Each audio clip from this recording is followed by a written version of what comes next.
बुद्ध पूर्णिमा व्रत कथा। इसके पाठ से मिलता है धन संपत्ति और संतान प्राप्ति का सुख। वैशाख मास में आने वाली पूर्णिमा को बुद्ध पूर्णिमा नाम से जाना जाता है।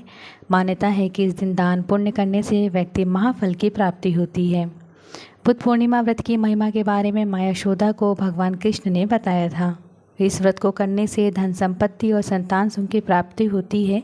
आइए जानते हैं बुद्ध पूर्णिमा व्रत की कथा विस्तार में। द्वापर युग की बात है। एक दिन यशोदा माता ने भगवान श्री कृष्ण से निवेदन किया कि वे उन्हें ऐसा व्रत बताएं जो स्त्रियों को मृत्युलोक में विधवा होने के भय से मुक्ति दिलाए और मनुष्यों के समस्त मनोकामनाएं पूर्ण करने वाला हो।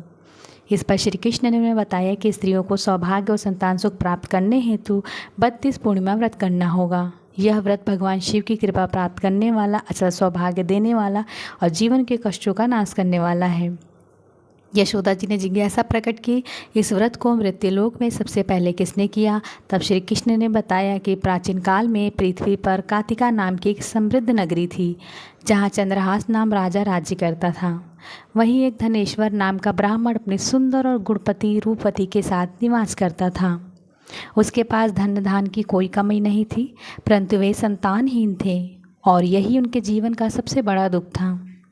एक दिन महायोगी उस नगरी में आया और सभी घरों से भिक्षा लेने आया, सिवाय धनेश्वर के। योगी कभी भी उनके घर से भिक्षा नहीं लेता। एक दिन जब धनेश्वर ने यह देखा तो उसका कारण पूछा। योगी ने उत्तर दिया कि वह संतानहीन के घर का अन्न स्वीकार नहीं करता, क्योंकि ऐसे अन्न को पतित माना जाता है।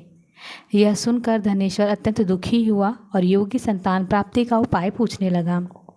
योगी ने उसे देवी चंडी की उपासना का मार्ग बताया और कहा कि वह वन में जाकर व्रत और साधना करे। धनेश्वर ने यह बात अपनी पत्नी को बताई और वन में तप करने चला गया। 16 दिन की कठोर साधना के बाद देवी चंडी ने सर्वप्रथम प्रश्न देकर वरदान दिया कि उसे संतान की प्राप्ति होगी, लेकिन उसकी आयु केवल 16 वर्ष होगी। यदि वे दोनों पति पत्नी 32 पूर्णिमाओं का विधि पूर्वक व्रत करते हैं और आटे का दीपक जलाकर शिव जी का पूजन करें तो वह संतान दीर्घायु होगा। प्रातःकाल धनेश्वर ने एक आम के वृक्ष पर सुंदर फल देखा, परंतु वह फल तोड़ नहीं पा रहा था। तब उसे श्री गणेश का स्मरण किया। गणेश जी की कृपा से वह फल प्राप्त कर घर लौटा और अपनी पत्नी रूपवती को वह फल खाने को दिया। स्नान और शुद्ध आचरण के बाद फल ग्रहण करने से रूपवती गर्भवती हुई। समय पर उन्होंने एक सुंदर संतान को जन्म दिया, जिसका नाम था देवीदास रखा।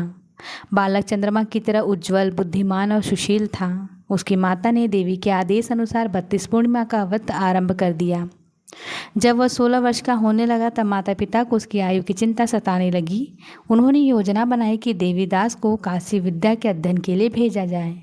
इसके लिए उन्होंने अपने भाई देवीदास के मामा को साथ भेजा और संतान को काशी भेज दिया, परंतु उन्होंने किसी को भी उसकी अल्पायु की बात नहीं बताई।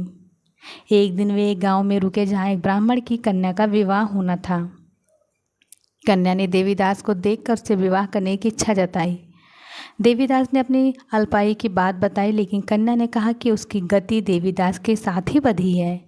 विवाह के पश्चात देवीदास ने पत्नी को एक अंगूठी और रुमाल देकर एक पुष्प वाटिका बनाने को कहा और बताया कि जब वह मरेगा तब वाटिका के फूल मुरझा जाएंगे और जब वो जीवित होगा तो वो फिर से हरे हो जाएंगे।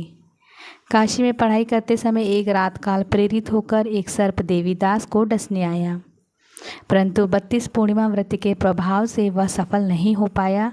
फिर स्वयं काल आया और प्राण हरने का प्रयास किया, जिससे देवीदास बेहोश होकर गिर पड़ा।